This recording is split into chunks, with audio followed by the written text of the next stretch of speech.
La plus haute tour solaire au monde entrera bientôt en service dans le désert du Negev au sud d'Israël. Toujours en cours de construction, elle sera à terme aussi haute qu'un immeuble de 80 étages. À son extrémité, un immense chaudron recueillera les rayons du soleil, renvoyés au sol par des milliers de miroirs répartis sur une surface équivalente à 400 terrains de football. La tour sera visible à des dizaines de kilomètres à la ronde et ressemblera de loin à une immense ampoule.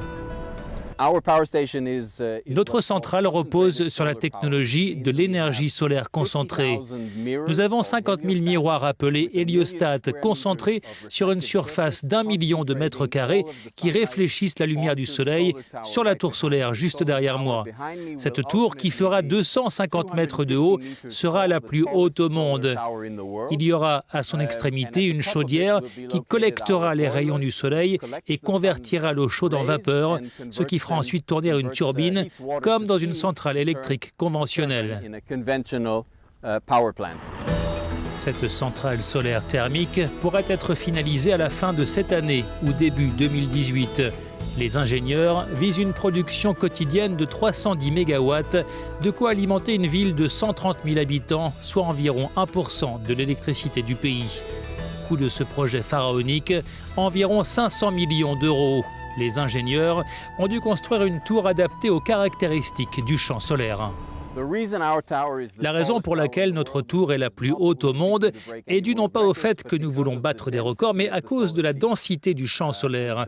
Plus les héliostats sont concentrés, plus la tour doit être élevée pour qu'il n'y ait pas d'interférence entre les rangées de miroirs.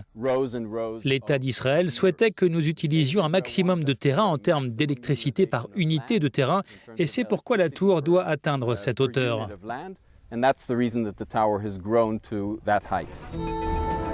Israël est à la pointe de la technologie solaire et bénéficie en outre d'un taux élevé d'ensoleillement. Malgré ses atouts, le secteur reste peu développé à l'échelle nationale, à cause notamment de la bureaucratie qui freine les entreprises. Résultat, le solaire représente aujourd'hui une infime part de la production électrique nationale, largement dominée par le gaz et le charbon. Israël est à la traîne par rapport à d'autres pays.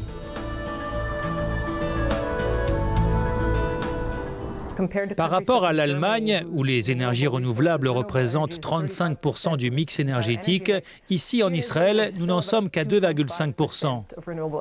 Malgré les avancées de ces dernières années en matière de bureaucratie pour le secteur, le gouvernement israélien ne fait pas suffisamment pression pour atteindre ses objectifs en matière d'énergie solaire.